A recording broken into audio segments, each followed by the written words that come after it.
Recognition got a hit. Jesus Christ. Leon Draisaitl! I saw it, dude.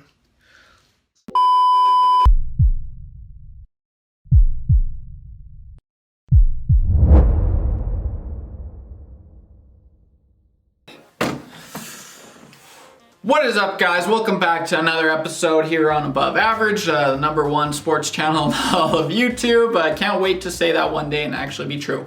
Anyway, thank you for clicking on this video, and if you're new to the channel, feel free to leave a like and subscribe. Freaking, I don't know what it is with you guys. 80%, I'll put it right here. 80% of you guys that watch the videos aren't subscribed, so I don't know what you're doing if you don't want to subscribe. Obviously, you don't have to, but it does help out the channel. Anyway, obviously, you've seen the thumbnail. We're talking about the Oilers. We're talking about Leon. We're talking about Connor. We're talking about all the success they've been having. The Oilers are having this year in particular. It's looked really good.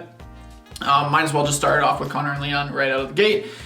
Leon Draisaitl, he is right now the league's MVP. He's looked so good. I mean, I don't know if I've ever seen him play this good. Well, maybe the stretch right before COVID ended, the year that he won the Hart and the Art Ross that year. Yeah, he was looking great. But I mean, 4-point night. Him and Connor are both coming off a 4-point night, playing maybe not the greatest team. Actually, it's the worst team in the NHL, but still. 4 points for both of them, 8 points in total for, yeah, obviously, quick math right there. Wow, he's so smart. Anyway, yeah, so Leon, he's so good. He's, I've never doubted a player more than I have Leon Draisaitl. I remember when the Oilers first drafted him. I didn't draft him. The Oilers first drafted him back in 2014 it was, 3rd overall. Never heard of this guy. I wasn't really, huge into the draft back then. Especially that year in particular, because that was the first time in a while we didn't get the 1st overall pick. Or actually, no, that's not true.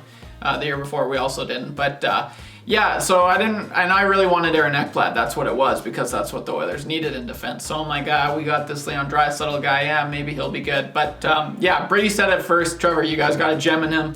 And I'm like, nah, I'll see it one day, maybe. I don't know. But Brady always actually had faith in Leon Draisaitl. He's been a huge Draisaitl drafted. He's like, every time it's actually interesting because it's so true. Every time I've crapped on Draisaitl, not literally, but like, figuratively, Brady's been like, dude, he's a good player. Just like, just watch. Some players, right out of the gate aren't that good, which was evident in Leon's first season. But yeah, I mean, ever since then, he's been a gangbuster. He's looked so good. He's just like, yeah, he has looked good. He's a nice looking gentleman. But besides the point, he's leading the league in goals this year. He's leading the league in points. He's being followed by Connor McDavid.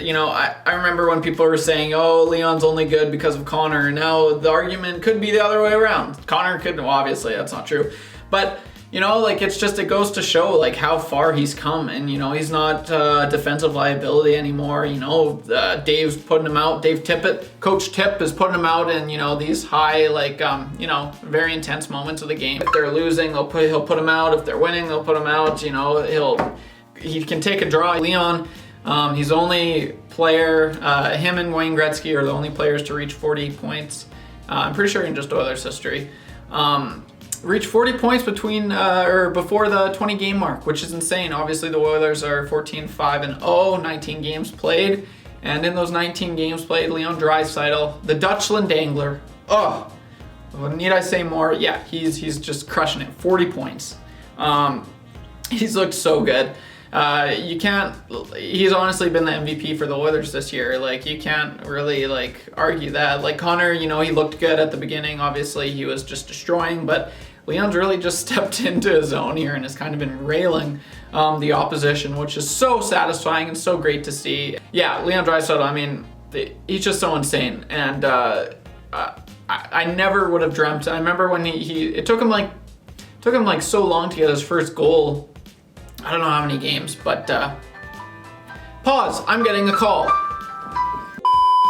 Anyway, I was really interrupted there, sorry about that. But yeah, I think I was talking about Leon Draisaitl and how I doubted him more than anyone ever. Yeah, every year he's continued to just blow me away. Yeah, I don't know what I'm saying about that, but he's continued to progress statistically.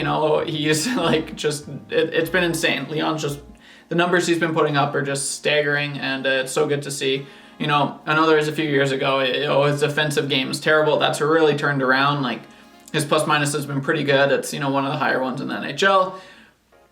Obviously, it should be. He's got 40 points. Yeah, so Leon, he's been the league's MVP. I don't care who you are. I don't know what you're trying to go for. Yeah, he's there's no question. Like, he's outplayed Connor to this point. He's outplayed, you know, if you're looking at just points, I mean, yeah, obviously, but he's looked so good. He's thrown his weight around. Like yesterday, they were playing the Desert Dogs, and yeah, he was not happy, and he was laying the body, and that's what you like to see. He's kind of become like a Messier in that sense, or, you know, he's just got a little edge to him, and you like seeing it because, you know, he's big enough. He should be doing that. So, Leon, you're a stud. Keep doing what you're doing. It's so great to see. I know that I probably just jinxed it, but yeah. So, Leon, you're great. Connor, obviously, Connor's, you know, Connor, he's still probably the best player in the world, but Leon, I mean, he's got to be close to second right now. I don't know, like, if McKinnon comes back and, you know, kind of, you know, it's those three. It's hands down those three. I don't know,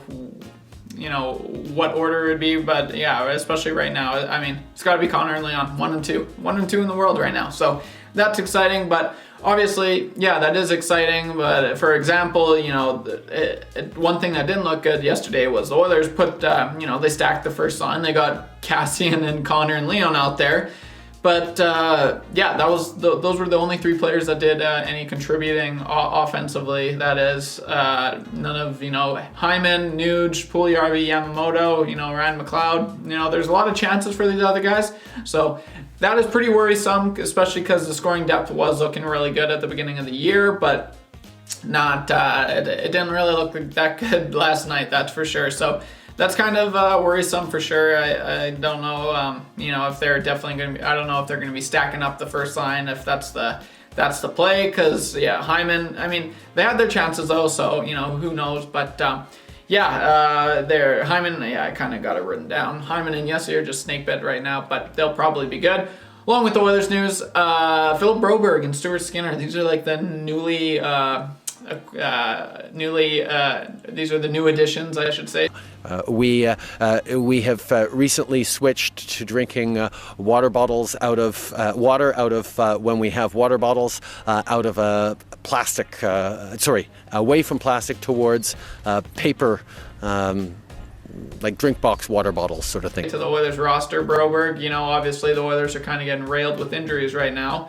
A week ago, it was Nurse on the left side, Duncan Keith and Cuckoo, and now all 3 of those players are injured right now. So you got Chris Russell, William Lagesson, and Phil Broberg. So yeah, definitely not raising any eyebrows, or maybe it is for all the wrong reasons. So Phil Broberg, yeah, he's looked okay. Obviously, he got an assist on his first ever game. That's pretty sweet. He's a shifty skater. He's really fast. You know, that's definitely his biggest, you know, perks, I'd call him.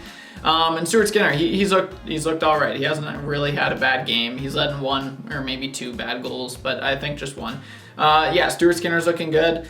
So yeah, honestly, I just wanted to kind of just take time to talk about the Oilers and what they're doing right now, right before Thanksgiving break. Obviously, there's no hockey today, but yeah, 14-5-0, second in the Pacific. You know, they're right up there. I think they're second in the Western Conference as well. They have the best winning percentage in the Pacific, but Flames just have 1 more game play.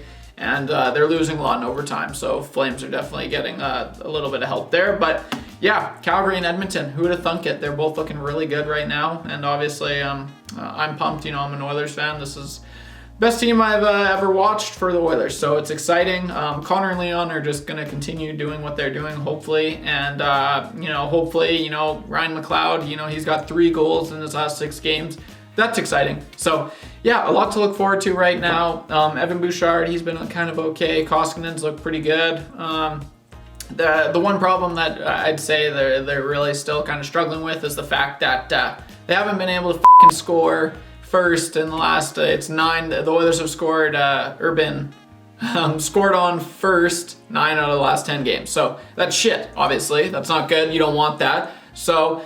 What do? Well, you score first. You put the puck in the net first. That's how hockey works. Okay, so It's kind of weird how that, works. The Oilers are 7-0 when scoring first, or 6-0. I'll have to double check on that. I'm pretty sure it's 6-0 or 7-0 when scoring first, and they're like 6-5. I think they're 7-5. No, those numbers don't work. I don't know, but they're definitely a lot better a team than when they score first. But that being said, they haven't been a bad team when being scored on first. They've been able to win. I'm pretty sure it's like 6 out of the 5 games or something like that. But it's 6 out of 5, so that's 11. And then if they're 6-0, no, I don't know. Oh yeah, maybe. I don't know. Words, numbers, I don't know. Not really my specialty. Anyway, yeah. So Oilers. Keep it up, Oilers fans. You got a lot to look forward to. But yeah, I just wanted to say thank you to everyone. Our last video that I did on the Oilers was this channel's best video to date, so that's kind of cool. It didn't quite reach 800 views, maybe it did, but yeah, that is sweet. That means a lot, and all the support. It's great for us. It's great for the channel, and the more we see that support, the more we'll kind of put out. So that's great to see. I love to see it. And I just wanted to say thank you to everyone. That's been great. And this is, bright future. And hopefully with this channel, it's looking good. So I'll leave it at that. And Oilers fans, take an Oilers fan, take a Flames fan. Maybe I'll piss them off. That'll be great. If you're a Flames fan, you disagree with me, let me hear it. I'd love to hear you. If you're anyone that disagrees with me, I love getting roasted in the comments. It's actually funny. So I'm pretty easygoing guy. Someone just said that I hadn't hit puberty quite yet, so I think that's funny because last time I checked I did. But